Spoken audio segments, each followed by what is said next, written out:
Allahumma salli ala Sayyidina Muhammad wa ala Sayyidina Muhammad. Apa akhlak Islam? Apa perspektif Islam dengan penyakit? Tak kisahlah, kalau hari ni coronavirus, esok boleh jadi HIV mai balik. Dulu kan HIV AIDS, rasa senyap macamlah penyakit tu tak ada.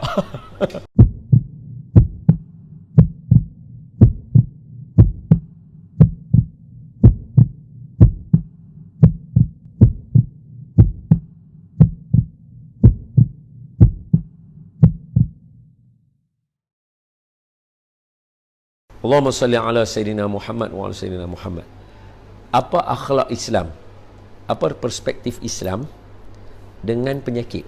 Tak kisahlah, kalau hari ni coronavirus, esok boleh jadi HIV mai balik. Dulu kan HIV AIDS, rasa senyap macamlah penyakit tu tak ada. Lepas tu mai penyakit H1N1, SARS. Sebelum tu taun. Negara kita taun. Okey, baik. Jadi kita ambil simple dia. Apa Islam dengan penyakit? Kita ambil macam tu. Okey, Allahumma salli alaihi wasallam. Tapi sebenarnya kita jawab ni dalam keadaan kita takut tau. Kita takut apa? Semua yang saya jawab tadi tu, saya dalam keadaan sebab apa? Ada satu hari tu. Ni dalam sejarah dalam sirah nabawiyah. Seorang sahabat, dia sakit, dia kena luka. Badan dia balut. Dia tanya kawannya, sebab dia keluar air mani. Dia kata, macam mana saya nak buat ya? Adakah saya kena mandi wajib? Kawan yang seorang lagi sahabat itu jawab. Sahabat tu kata, kenalah mandi wajib sebab kamu keluar air mani. Dia kata, tapi badan saya berbalut. Kawan tu kata, kamu kena mandi wajib. Maka dia pergi mandi wajib. Bila dia mandi wajib, luka dia tadi menjadi lebih parah. Meninggal dia. Bila meninggal dia, Nabi jawab apa? Kamu telah terlibat juga dalam membunuh dia. Macam jawapan kita ni bahaya juga tau. Sebab tu kita kena berhati-hati dalam jawab. Kita selalu selawat Allahumma salli ala Sayyidina Muhammad. Takut tersalah jawab. Salah jawab, orang pergi bunuh diri pula dengan sebab jawapan kita. Wa'ayazubillah. Nampak? Tu kena jaga-jaga. Terus kita jawab pun takut. Tapi jangan takut. Sebab apa? Jawapan yang kita bagi, insya-Allah berasas. Apa jawapan kita? Sahabat Nabi pun lebihlah berasas. Cuma itu mungkin jadi pengajaran pada kita supaya jangan jawab tu terlalu riak ataupun macam inilah jawapan aku, kalau hamba tak ikut hamba jahanam. Dia bukan macam tu. Saya berani jawab juga sebab isteri saya doktor, saya pun ada maklumat sikit, dan kita boleh jawab berpada-pada jawapan. Baik. Pertama, soalan. Sebab semua orang duk buat macam jadi gila hari ni kan, duk buat Allahu Akbar ni, beli emas apa semua ni, ya Allah ni. Okey, soalan dulu sebelum nak jadi gila tu, bawa bertenang Ustaz. Soalan apa dia? Dalam sejarah manusia ada tak orang yang kena penyakit dalam sejarah? Ada tak? Ada. Siapa dia? Orang ni mulia. Kita tak akan setanding dengan dia. Tak ada manusia yang boleh setanding dengan dia. Dia mulia. Siapa? Ceritanya ada dalam Al-Quran. Siapa? Nabi Ayub alaihissalam. Nabi Ayub alaihissalam sakitnya teruk. Allahu Akbar, la hawla wa la quwata illa billah. Buka surah Al-Anbiya ayat 83. Mari kita buka. Tak ada masalah, kita boleh buka. Quran ni duduk kat kita. Lain kalau ambil Quran betul sikit lagi kemas lain. Tuan atas tu lain. Warna hijau tu. Pegang handphone ni dia macam tak syok pula buka Quran pegang handphone ni. Dia tak feel. Dia tak jadi. Bismillah. Masih ni.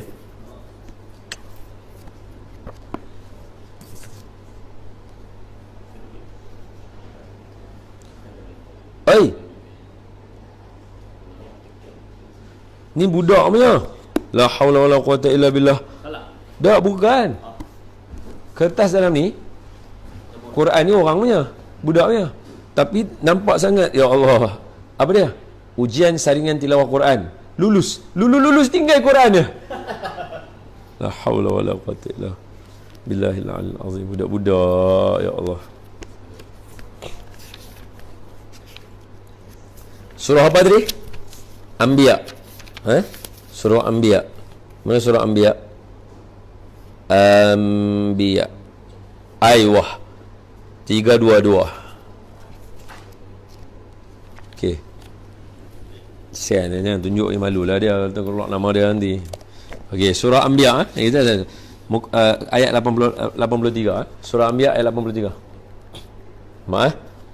Wa ayyuba idh nada rabbahu anni massani ad-dur wa anta arhamur rahimin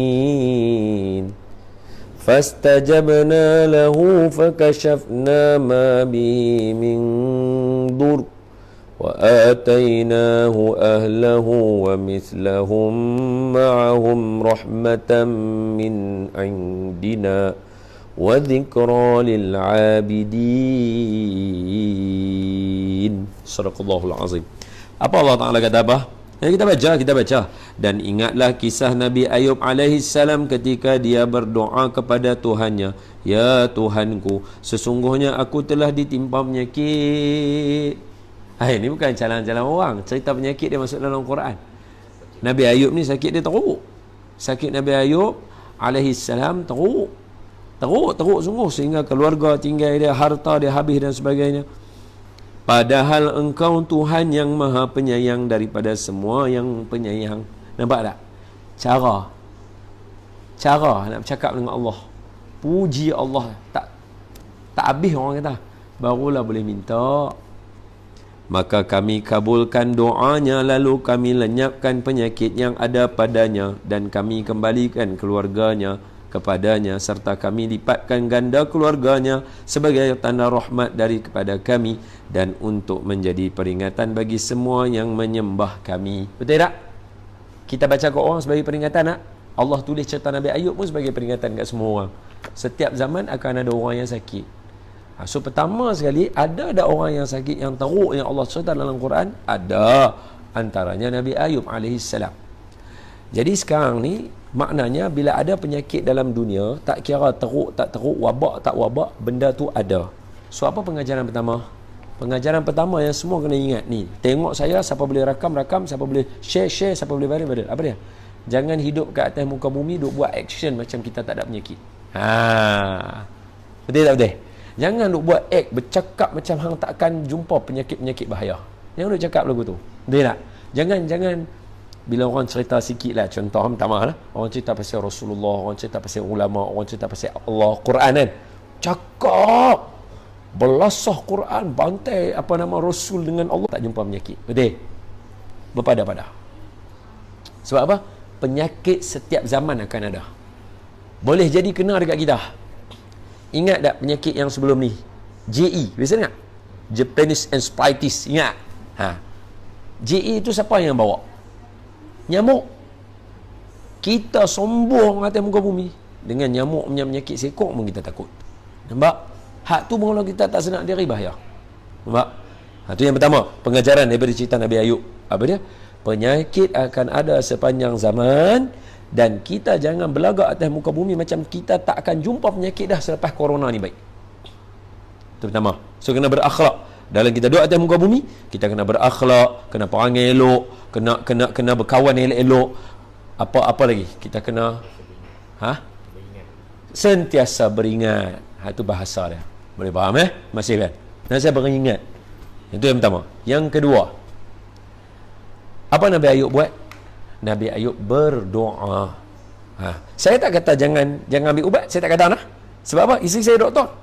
Kalau saya kata jangan ambil ubat, habis hang kahwin dengan doktor apa? Betul tak? Maknanya saya berlanggar dan berlawan dengan isteri saya. Tak, saya menghormati isteri saya dan saya akan kata pada tuan-tuan ambil ubat. Anak saya pun ambil vaksin. Tapi sebelum masuk tajuk tu, jangan gelojoh. Jawab dulu yang pertama. Apa dia? Yang pertama mesti kena doa. Sebab doa lah yang akan menjadi senjata kita di kala waktu kita tak boleh nak dapat pertolongan. Ingat tak para ulama, sebelum mereka tidur, mereka akan beribadah lebih kurang 1000 rakaat, 100 rakaat. Ayah, kenapa ayah semayang banyak sangat? 100 rakaat. Ayah orang lain tidur peluk anak dia. Saya tidur peluk ibu saja.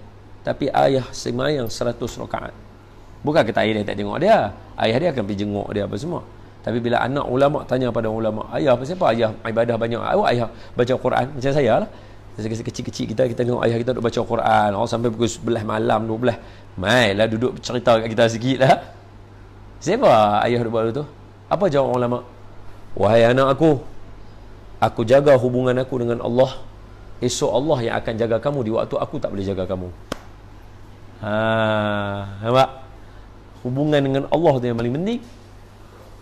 Hari ni semua kita buat macam tak ada Tuhan. Kita hidup atas muka bumi macam tak ada Tuhan. Kira penyakit ni mai habis kita jahanam, Tuhan pun tak boleh nak buat apa. Hei, ingat Tuhan kita apa? Hubungan kita mak bapak yang ada anak-anak, kita jaga hubungan kita dengan Allah. Allah akan jaga anak kita yang pergi sekolah. Jaga tata tertib kita, jaga akhlak kita, jaga hubungan kita dengan orang, jaga hubungan kita dengan pejabat, jaga hubungan kita dengan masyarakat luar, jaga hubungan kita dengan orang masjid, jaga hubungan kita dengan alam, jaga hubungan kita dengan binatang, jaga hubungan kita dengan makhluk-makhluk yang lain. Kita jaga yang tu semua, mana untuk tujuan kita jaga hubungan dengan Allah. Allah akan jaga anak-anak kita, keluarga kita di waktu kita tak boleh nak jaga mereka. Anak saya duduk dekat Ipoh dengan tok dia kat kampung. Bukan baru ni dia ingat ada dekat Ipoh ke? Oh ya Allah, macam mana nak buat? Mak bapak saya ada dekat sana. Tak apa. Kita jaga hubungan kita dengan Allah. Allah akan jaga keluarga kita. Buat dulu kerja kita dengan Allah.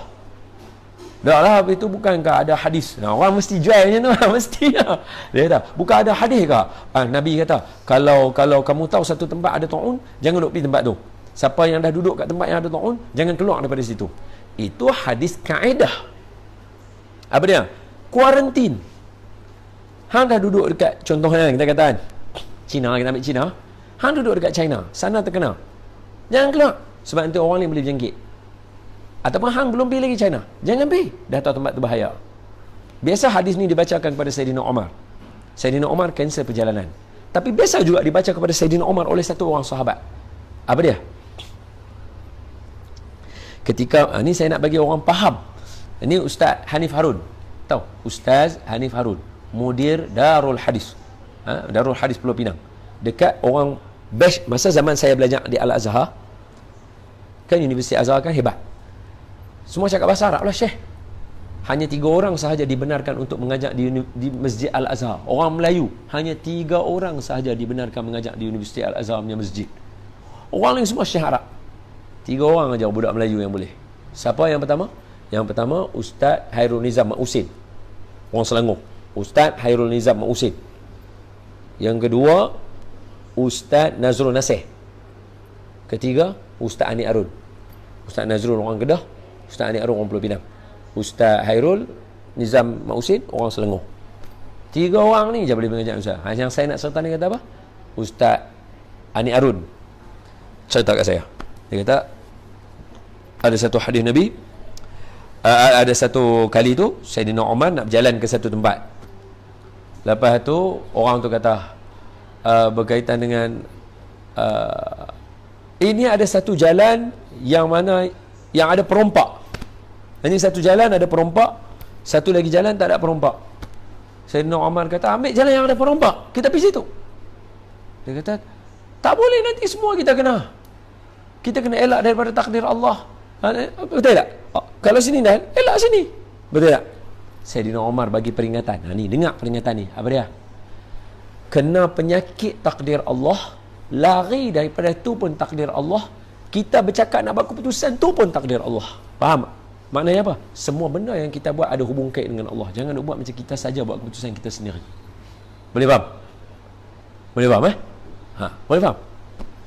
Jangan kita cakap macam, oh jangan kita ni Allah bagi kita benda lain kita buat ni, ini tak habis yang nu takdir Allah, habis yang ni takdir siapa? Takdir iblis, syaitan, Allah juga. Nampak wallahu alam. Jadi yang pertama tadi apa dia? Yang pertama, jangan buat lupa diri. Hari ni main penyakit corona, esok boleh main penyakit Corolla, kereta baru keluar apa nak atau jadi gila boleh dia. Hari ni penyakit corona, esok boleh main penyakit lain. Dulu memang ada Toyota Corona tau. Dulu ada Toyota Corona tau. Dulu boleh main, lah ni boleh main penyakit corona, esok pun boleh main penyakit lain lagi. Jadi jangan buat hidup atas muka bumi ni lupa diri. Itu pertama.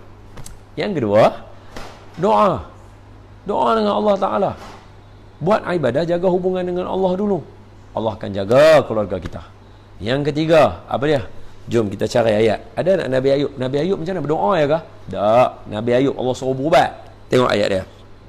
Saya bagi, jangan takut. Kita member. Mesti bagi punya. Surah Sad ayat 42. Sad 42. Ada tu. Tu. Ayah. Ayat 42. Baik, tengok Allah Ta'ala kata apa? وَاذْكُرْ عَبْدَنَا أَيُّوبَ إِذْ نَادَى رَبَّهُ أَنِّي مَسَّنِيَ الشَّيْطَانُ بِنُصْبٍ وَعَذَابٍ. Dan berkatalah, ingatlah hamba kami Nabi Ayub ketika dia menyeru Tuhannya, sesungguhnya aku diganggu oleh syaitan dengan penderitaan dan bencana. Nampak? Syaitan mesti terlibat ni. Kalau sakit-sakit ni, iyalah, zaman sekarang ada macam-macam orang jahat lah apa semua, syaitan. Allah Ta'ala kata apa dekat Nabi Ayub? Nampak? Urqud birijlik hadha mughtasalun baridun wa syarab. Allah katakan kepada Nabi Ayub, hentakkanlah kaki kamu, inilah air yang sejuk untuk mandi dan untuk minum. So Nabi Ayub, Allah kata hentak kaki. Hentak kaki dia, keluar air banyak. Nabi Ayub ambil air tadi tu, makan, minum. Ni seolah-olah nak apa? Usaha untuk dapatkan ubat. Nampak? Wa wahabna lahu ahlahu wa mislahum ma'ahum rahmatan minna wa dhikra li ulil albab. Dan kami anugerahkan baginda Nabi Ayub dengan mengumpulkan kembali keluarganya yang tinggalkan dia dan lipat gandakan jumlah mereka jadi anak-anak yang ramai sebagai rahmat daripada kami, dan kemudian menambahkan harta kepada Nabi Ayub alaihi salam. Apa pengajarannya? Nabi Ayub pun berubat juga. So kita fas'alu ahla zikri in kuntum la ta'lamun. Tanya orang yang tahu kalau tak tahu. Dan ni orang yang tahu dalam bab ni doktor. So jangan viral benda yang bukan mai daripada doktor. Jangan viral. Dengar aja keluarga kita atau kawan-kawan kita yang mana doktor, tanya mereka. Mereka akan bagi pandangan pada kita. Okey? So jangan viral yang pelik-pelik. Ambil ubat yang elok-elok, buat ada keadaan sewajarnya, hidup dengan kehidupan cara orang Islam yang betul. Jaga kebersihan, jaga halal haram, jangan duk pergi tempat merepek-repek merapu ke danau orang panggil. Duit elok-elok boleh dapat.